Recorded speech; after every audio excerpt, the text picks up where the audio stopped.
জীবন এক চলন্ত রেলগাড়ি যেমন থেমে থাকে না, তেমনি জীবনও থেমে থাকে না।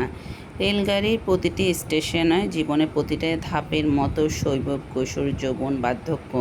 কখনো গতি ধীর হয়, কখনো দ্রুত ছুটে চলে, আবার কখনো অজানা গন্তব্যের দিকে নিয়ে যায়।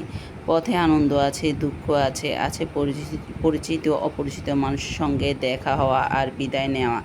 এটাই তো মানুষের চলন্ত জীবনের রেলগাড়ির মতন। আসসালামু আলাইকুম, কেমন আছেন সবাই? আশা করি সবাই অনেক ভালো আছেন।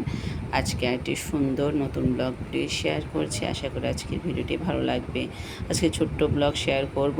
আসলে জীবন হচ্ছে চলন্ত রেলগাড়ি, যেটা কখনো থেমে থাকে না, কখনো কারোর জন্য থেমে থাকবে না, কখনো কারো গতিতে চলবে না, নিজের গতিতে নিজেই চলবে। যাই হোক, অনেক কথাই বলে ফেললাম।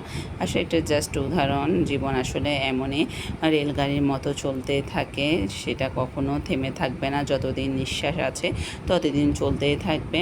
এদিকে আজকে সকালে আমি নাস্তা করে তারপরে ডিম দিয়ে আলু দিয়ে একটু ঝোল ঝোল করে রান্না করব। আর রাত্রে আমাদের জন্য আমার যা বিরিয়ানি পাঠিয়েছে, তো সেগুলো দিয়ে আজকে সারাদিনে ব্লগ ভিডিও শেয়ার করছি।